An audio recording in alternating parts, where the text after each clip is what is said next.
Good afternoon and welcome again to Music and Chatter. This is our 47th episode. And this afternoon we went over to the home of Father Chuck Bradshaw and Beth Bradshaw over in Hancock to visit their lovely home and Beth's beautiful grand piano so that Beth could play for us today. Beth plays some beautiful, beautiful classical music that we've loved and heard many, many times. And so she'll explain the music as we go along, and we'll welcome Beth in her studio and thank you for being with us. Here's Beth. Good evening. My name is Beth Bradshaw and I live in Hancock County. I am married to Father Chuck Bradshaw and I'm honored to be asked back to play another classical piano concert for Music and Chatter. I thank Tony for the invitation and I thank him and his wife Joanne for the inspiration of doing this during the pandemic. So many people have been isolated and lonely, and this has been a real gift. It's been a gift to me to practice in order to prepare for today, because music fills your heart and your mind, and it really takes you out of your own little self and onto bigger things. I want to dedicate this concert to a special niece named Lucy, who, when she heard my first classical performance in November for Music and Chatter, she got inspired to study piano. She's just turned 8 and she's doing really, really well. She even owns 2 pianos at this point. So I'd like to talk briefly about the first piece I'm going to play. And the first one is called Le Tombeau de Couperin, and it was written by Ravel. Ravel is an impressionist composer, and he wrote this between 1914 and 1917 in memory of several friends of his who had died in World War I. Le Tombeau, of course, means the tomb, and it's a group of 6 pieces, and each one is dedicated to one of his friends who died in the war. Now, you'd think that it would be a sad piece, but it is not. It is lighthearted because Ravel thought that death is sad for people, and so he wrote it lightheartedly so that in the style of an Italian folk song, so it wouldn't be too sad or morbid. I learned this because a friend of mine loves impressionistic music, and I wanted to kind of honor him with this. So, without further delay, I will play Four Lane, it's called. Thank you.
Now I'd like to play two pieces by Bach.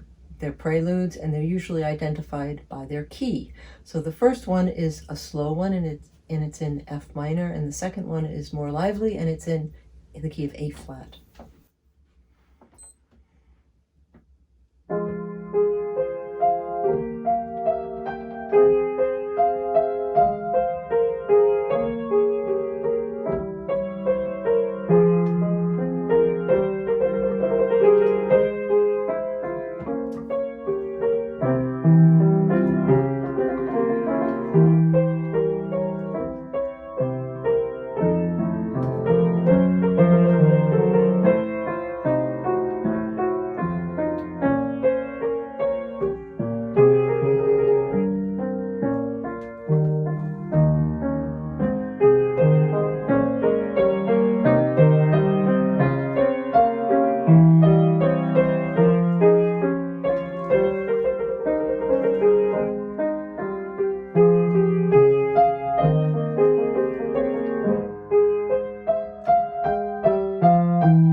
Next, I'm going to play a couple of Chopin pieces and two preludes. He wrote 24 preludes, one in every major key and one in every minor key, so 12 plus 12. The one I'm going to start with is number 13. It is in an interesting key, F sharp major, which has 6 sharps. So only one of the notes, because there are only 7 keys, A, B, C, D, E, F, G, and only one of them is not sharp. They're all sharp. So you may see my fingers up here between the black keys because I'm playing a lot of black keys for this one. And it's slow. And I will end with the first number 1, which is in C major, quite a contrast. It's the first one, and it has no sharps or flats, so it's all mostly on the white keys. So that is Chopin Prelude. And I learned these because someone I love loves Chopin.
Now back to Bach. His birthday was March 21st, and we remember if he was alive, he would be 336 years old, and his music is still loved and played by a lot of people. I'm playing a prelude and fugue in D major, and usually you go from the prelude to the fugue, but I'd like to stop and tell you a little about the fugue after I finish the prelude.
So now I'm playing the other part of the prelude and fugue, the fugue part. A fugue is a piece that has 4 voices, and I think it would be a challenge if you were to, while you're listening to it, see if you can spot how many times this main voice comes in. Sometimes it's high, sometimes it's low, and sometimes it's in the middle voice. So I'm going to play it for you so you'll recognize it in the different parts, and then as I play the piece, you can figure out how many times it comes in, and at the end I'll tell you how many times it does. So the theme of the fugue sounds like this. So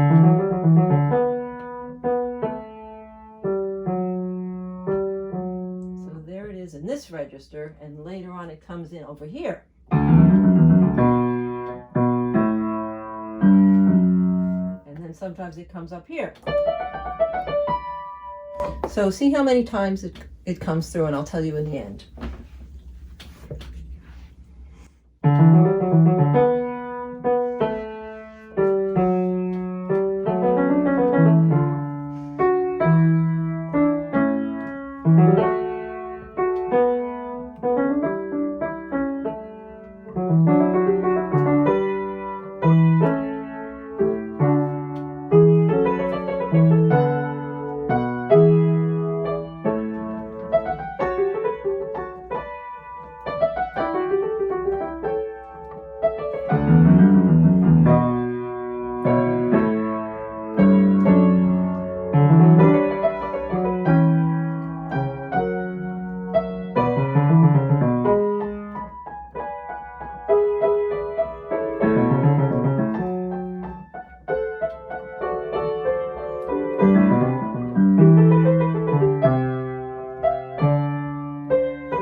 final piece is a Bach rondo in C minor. And a rondo is a form that you hear a theme and it keeps coming back. You hear it and then you hear something different, then it comes back to the same part again, then you hear something different, then it comes back again. And the theme is... Okay.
By the way, that fugue theme came in 10 times.